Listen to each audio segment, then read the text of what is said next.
queridíssimo diácono Lino, meu irmão, Romário, seminarista, e os queridos irmãos e irmãs.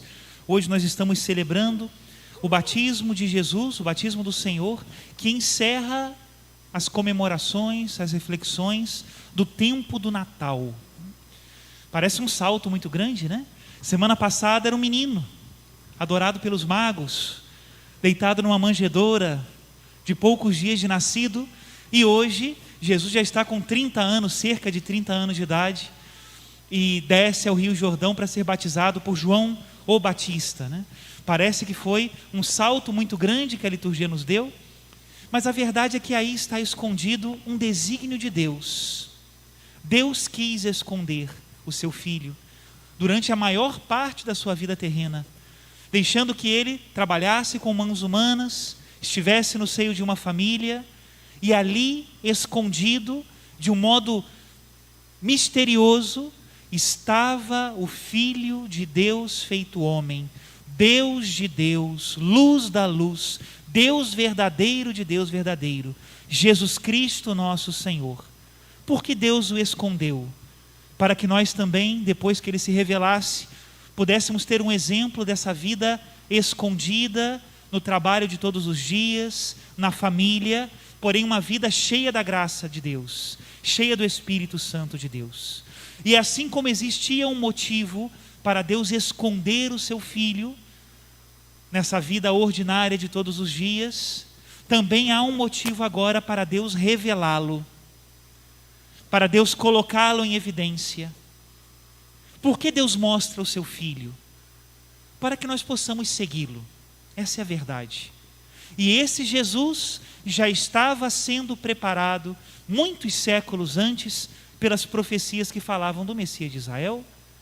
É interessante quando nós meditamos hoje a liturgia da palavra, porque Deus faz muito mais questão de dizer quem é Jesus do que dizer o que Jesus veio fazer. Antes de dizer que ele veio libertar-nos do cárcere das trevas, abrir os nossos olhos, curar as enfermidades, libertar-nos do demônio, antes disso, a liturgia da palavra, na primeira leitura e na segunda leitura, fazem muito mais questão de dizer quem é Jesus. E no Evangelho muito mais, é a própria voz do Pai que aponta para ele e diz quem ele é. O profeta Isaías, já nessa preparação para a vinda de Cristo, diz que ele é um eleito de Deus, sobre o qual se derrama o Espírito Santo, que ele é misericordioso, não levanta a voz, não apaga o pavio que ainda fumega, não quebra a cana rachada, ou seja, aproveita tudo com a sua misericórdia, levanta, restaura, tenta de novo, derrama a sua graça. Esse é o Messias, né? E além de tudo, é justo, não julga pelas aparências, de modo nenhum, mas veio para implantar a justiça. Esse era o Messias esperado de Israel. E quando chega o tempo de Jesus, pensem bem, parece que todas essas promessas do Antigo Testamento tinham sido esquecidas por Deus. Já não havia profeta que falasse, já não havia mais esplendor do reino de Israel, era um povo subjugado, era um povo que não tinha liberdade política, dominado pelos romanos, e antes dos romanos, dominados por muitos outros povos. Parece que Deus se esqueceu do seu povo. E de repente aparece um profeta, forte, vigoroso, coerente, que é João Batista. E é natural então que nós, como lemos no Evangelho de hoje, pensemos que ele seja o Messias. Como não? De repente, depois de um silêncio de Deus, aparece João Batista. Será que é ele o Messias? E então João faz o seu anúncio. Em todos os evangelhos, quando nós falamos do anúncio de João, consiste sempre na mesma coisa, que eu diminua e que ele cresça, né? Eu vim batizar com água, mas virá outro que vos batizará no Espírito Santo. Isso já é uma promessa de muitas profecias do Antigo Testamento. Derramarei o meu Espírito sobre toda a carne, os jovens profetizarão. Pois virá aquele que vos batizará no Espírito Santo, ou seja, colocará o próprio Espírito de Deus dentro de vós.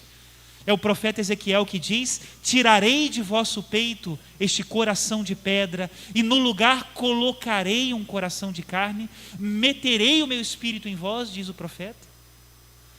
E no fogo. Ou seja, João batizava em água. Esse batismo de conversão, de pedido de perdão a Deus, e Jesus vem batizar no fogo, ou seja, um batismo de transformação. O fogo é esse elemento que tem o poder de que por onde passa, transforma as coisas. Não somente as purifica como lavadas, mas as purifica transformando-as. Assim é Deus em nós. E naquele momento em que Jesus desce as águas do Jordão, sem precisar ser purificado, porque ele já era puro, sem precisar receber o Espírito Santo, porque desde o primeiro momento da sua concepção, diz o mesmo evangelista São Lucas, que a sombra do Altíssimo estava sobre ele, ele já era cheio do Espírito Santo desde o primeiro momento. Ele que não precisava daquela graça do batismo, né? No Evangelho de São Mateus, São João chega a dizer a Jesus: como é que eu vou te batizar? É você que tem que me batizar. Mas Jesus desce para que nós o vejamos. O Pai quer mostrá-lo a nós, né? E para nos abrir um caminho, por meio das águas. Quem conhece a palavra de Deus sabe que isso tem muitos ecos na palavra de Deus. Foi pelo meio das águas que Deus salvou Noé e sua família. Foi pelo meio das águas que Deus salvou o seu povo de Israel do Egito. E agora Jesus abre um caminho pelo meio das águas, para que nós sejamos salvos. Meus irmãos, batismo não é um certificado que eu penduro na parede. Não é um crachá que eu uso, não. O batismo é um caminho. Deus faz o mais importante em nós.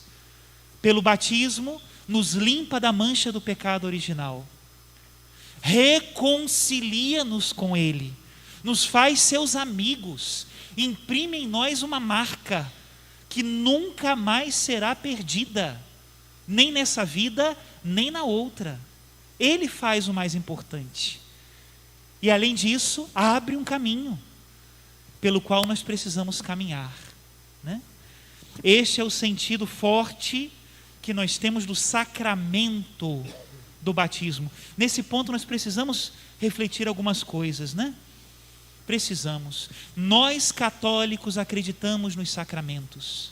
O que é isso, padre? O que significa sacramento? Significa que nós acreditamos que Jesus Cristo instituiu 7 sinais, Ele próprio instituiu, e que estes sinais de Deus transmitem a graça. Batismo, crisma, eucaristia, penitência, né? A confissão, o perdão dos pecados, unção dos enfermos, sacramento da ordem que o padre recebe, né? E o sacramento do matrimônio. 7 sinais da graça de Deus. E essa graça vem e ela prepara-me para esse caminho. E na medida em que eu caminho como uma semente, essa graça vai se desenvolvendo em mim. Mas ela é mais forte do que simplesmente a minha vontade. É muito maior o que Deus faz em mim pelo sacramento do que o que eu posso fazer para que o sacramento se manifeste. Por que eu estou dizendo isso, né?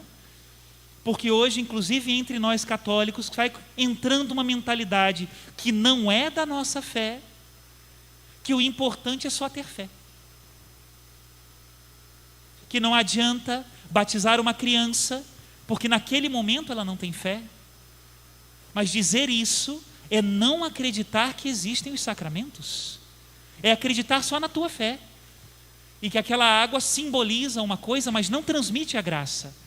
Nós católicos acreditamos que os sacramentos transmitem uma graça. E por isso, batizamos as crianças o quanto antes. Quanto mais novinhas, melhor. Eu nasci em junho e tive a graça de ser batizado no início de agosto, menos de 2 meses depois. Graças a Deus, porque minha mãe, meus pais, meus padrinhos sabiam o que queriam para mim e me deram o maior presente que eles poderiam me dar. Me fizeram filhos de Deus. Naquele dia me transformei em templo do Espírito Santo. Eu não era consciente, mas o lugar estava arrumado. E depois, com o tempo, a graça foi se desenvolvendo. Este é o batismo, né, que nós acreditamos. No dia em que recebemos essa graça, é como se Deus colocasse no nosso coração, sobretudo, 3 elementos, né, que nos levantam para o céu. Todo o resto me puxava para a terra, mas 3 coisas que eu recebi no batismo me puxavam para o céu. A fé, que ilumina a minha inteligência, me faz ver muito mais do que aquilo que meus olhos podem ver. É uma fé que me diz que o céu existe, que as minhas decisões não se movem somente pelo que eu vejo com os meus olhos da carne, mas que eu tenho que decidir coisas pelo que os meus olhos da fé me mostram. A esperança, que me diz quem eu sou de verdade, muito mais do que filho dos meus pais, muito mais do que aquele que passou pelas experiências que eu passei na minha vida, muito mais filho de Deus, membro de Cristo, templo do Espírito Santo. A esperança vai desenvolvendo a graça que nós recebemos, né? É como se essa graça fosse tomando lugar, encontrando lugar dentro de mim, através da virtude da esperança. E por último, o terceiro elemento, que é o salto, né? Que é a alegria de ser de Deus, que é a caridade. Não é a palavra de Deus que me diz que Deus é amor? Que bonito seria se todos nós já tivéssemos esse organismo bem desenvolvido dentro de nós, e as pessoas olhando para nós dissessem: este meu irmão é amor, aquela minha irmã é amor.